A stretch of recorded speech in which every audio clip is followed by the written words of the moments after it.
Oopa! It is Monday.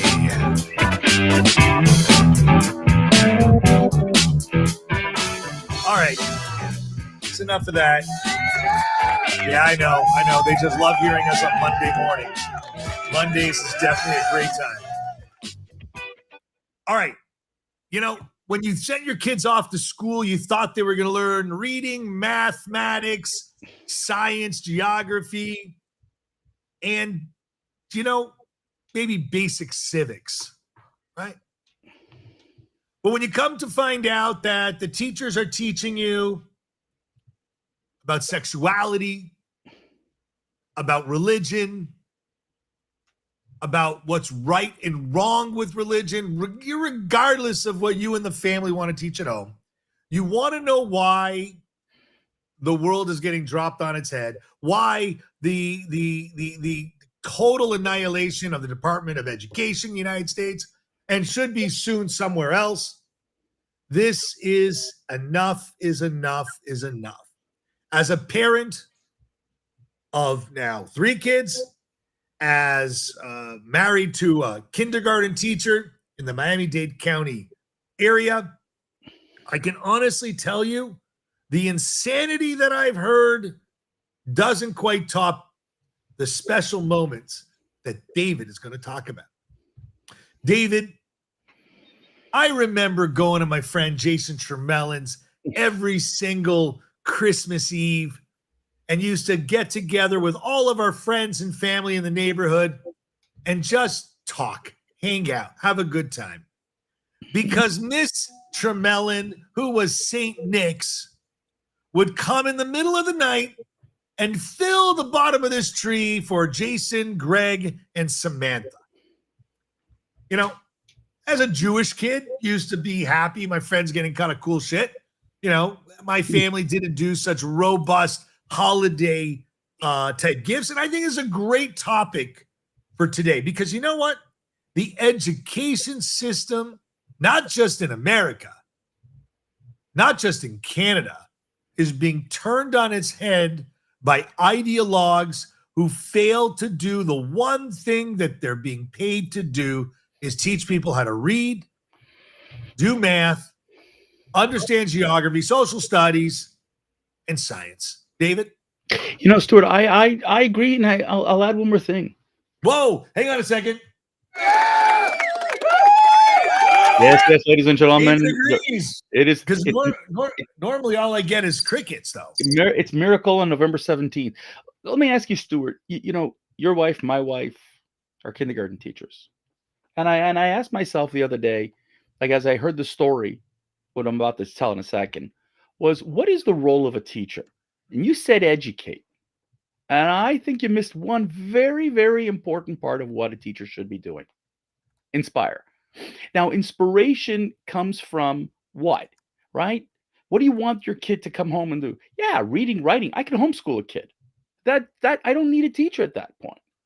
What a teacher is supposed to do is to help that kid go to that level that you hope your child may achieve. Now, I'm not saying become a lawyer or a doctor, but something. Now, it's funny because on the weekend, ironically, I watched the movie Dead Poets Society, where we were talking about a boarding school for boys in which the institution is, the only thing that an institution will do is to make sure that these are all robots, that they're follow tradition and that they're not allowed to be free thinkers and all that. And here we are in 2025, and we're saying we've realized by what we've realized. Thank you, Robin. What we've realized in this world, right, is that we want children to be creative, and creativity comes from inspiration. And teachers are hopefully going to be there to inspire. Now, I know what their contract says, and I know what their job description says, but if you go back, Stu, and think of all the great teachers that you ever had that made a difference in your life, it wasn't history or reading or writing or arithmetic. It was someone who inspired you. This story killed me. A buddy of mine gets in touch with me, 5-year-old daughter, loved this family, sweet little girls, 5-year-old and a 3-year-old. And he calls me, he says, I don't know what to do My daughter's teacher at 5 years old announces to the whole class, Santa Claus doesn't exist. Wasn't a joke. She, in her fundamentalism, woke mindset, believed that children should know what's right and that a child's innocence is irrelevant and that a child's imagination is irrelevant. What's relevant is the teacher's so called value system. What she believed was right mattered more than the children. And what's bad, the headmaster supported the teacher. Parents are livid. Now, I was talking about their home life. Now, imagine this 5-year-old girl coming home telling her 3-year-old sister, Santa Claus doesn't exist. And now you've devastated 2 children. All because some fundamentalist decided she knew better, that she was going to take the role of a parent. She was going to do what parents she decided they were not going to do. And that was to get their kid on the straight and narrow path. Now, Stuart, you talked about the Tremellans. I grew up on Charlie Brown. I thought that the Charlie Brown's Christmas story was great, right? When they decorated the tree and everybody sang hymns and whatever. I'm Jewish. I don't care. I shouldn't care. But I thought that the beauty of Christmas was beautiful and the stories behind it. And the whole notion of Santa Claus and whatever adds a lovely flavor to it. But why should you destroy a 5-year-old's imagination? Why should you destroy a 5-year-old's excitement that Saint Nick is going to come bring them gifts? What's next? The Easter Bunny? Tooth Fairy? What else are you going to destroy for these kids? We have ruined children's innocence, Stuart, to such an extent it's not even funny. When I was in the toy business, Stuart, in the late 90s, if you had a Barbie doll and you were 9 years old, that was normal. But today, if you have a Barbie doll when you're 9, something's wrong with you. We can't let children be innocent. Stuart, I'll leave you with this. We grew up in the same neighborhood. But while you were at the Tremellans, I played street hockey. And I pretended to be my favorite hockey player, Guy Lafleur. I was 7, 8, 9. I don't even remember how old I was. I was so excited. I was going to be that. What? You're going to destroy my imagination? You're going to destroy my excitement? That's what this teacher did. And I think the teachers today have crossed the line. That they should stick to the curriculum, but they should be inspiring, not destroying children. They should be lifting them up, making them feel good. No, instead we bring gender choices into the classroom, and we bring in all these heavy-duty things that 5, 6, and 7-year-old children. Come on, they're more concerned about what they're going to eat for lunch at this point. Why are you putting in these heavyweight subjects on children? Let them be innocent, for God's sake. David, that was a lot to take in. Let me agree that, you cannot make this shit up. And that's just the bottom line.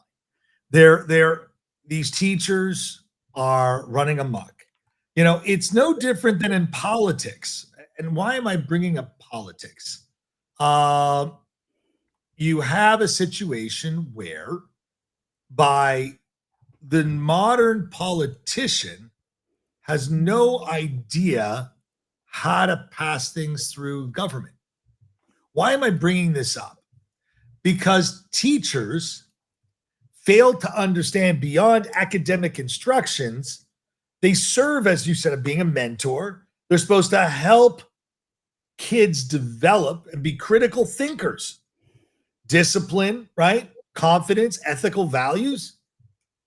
Positive learning environment, and to adapt to meet a diverse range of other students, because not every kid is going to believe in Santa Claus. David, you're right. You're Jewish. So am I. Who gives a shit? Right.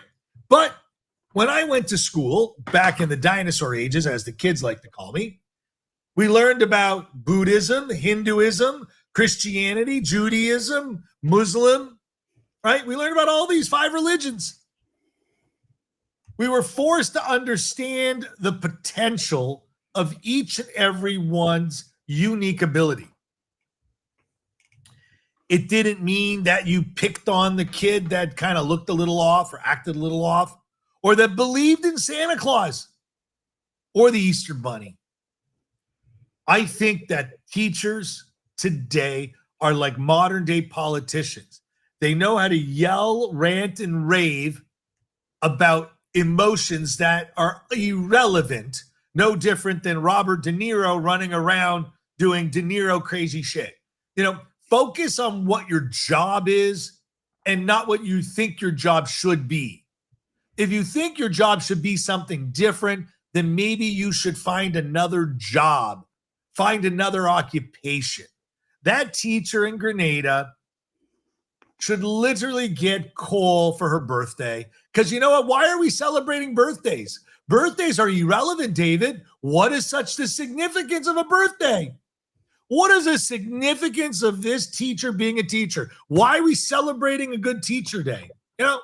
Enough. Why do we give them professional days? We should remove all of them because they're clearly no longer professionals if they're an apparatus of a political agenda. We've been doing this for a long time. And we've talked about education and talked about Miami-Dade County. You've talked about your wife's education. We've talked about our kids' education. This just really picks a bone, David, that, was not needed. And you know what? It's the fortitude of the students at that school to eradicate bad teachers. The problem today is parents today don't want to parent their children. They ship them off to school because they don't want to parent. And the fault lies on the parent for the most part, unfortunately.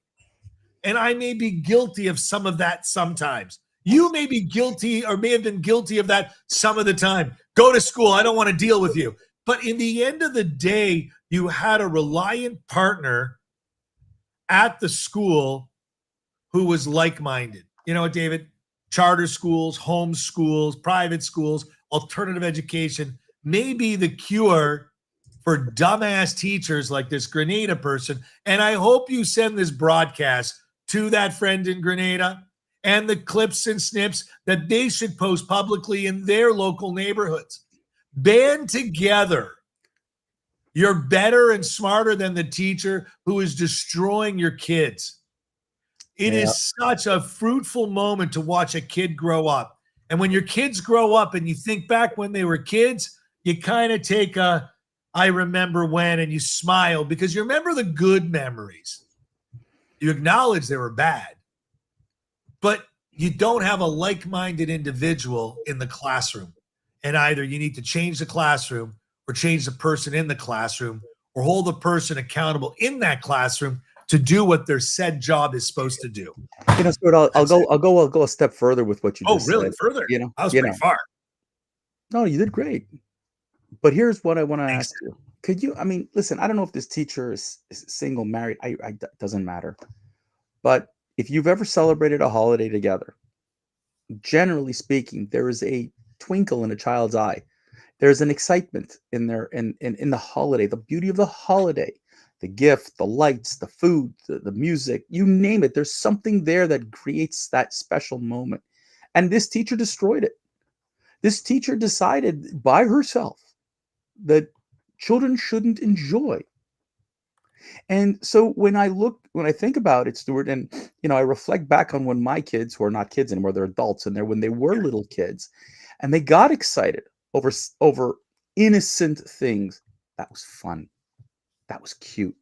That was the beauty of being an innocent child. Why do we need to make children into adults? They should stay children. They need to stay children. They need that innocence. We have enough cynicism in the world today because there is not enough innocence. Now, I'm not suggesting be innocent and stupid and ignorant, but at a certain point, a child will figure out on their own. There is no Santa Claus, there's no Tooth Fairy, and there is no, there's no Easter Bunny. They'll figure it out on their own. But for a 5-year-old, you just destroyed something special that she can never get back. That's sad. And on that note, David, I thought you were going to take it even further than that. But, again, if you're in Grenada and you're watching this podcast or catching a snip, do me a favor. You have a voice. Use it. If you don't and say, I don't have time, you're the problem. You're either part of a problem or part of a solution. You can be both. You can walk and chew gum. But if you decide not to do anything, you are the problem that's caused this issue. And the only way you're going to resolve it is by being involved in your child's education, in the classroom, in the school, in the politics. And that time is as equally as important as the time it is to make a living, to pay for the kids' shoes, bread, and cheese. On that note, David, you want any last words before we wrap it up? Congratulations, everybody. You made it to the end. There we go. All right, guys, thank you for joining in this wonderful Monday noon somewhere on the planet. We hope you've enjoyed. We hope you've gathered something. Share with your friends. Share the snip. Like. We definitely appreciate it, and we see the popularity growing. And if you're in Grenada, don't worry. We can talk about crap from there, too. PM us. Again, guys, Monday, Wednesday, Friday, noon Eastern.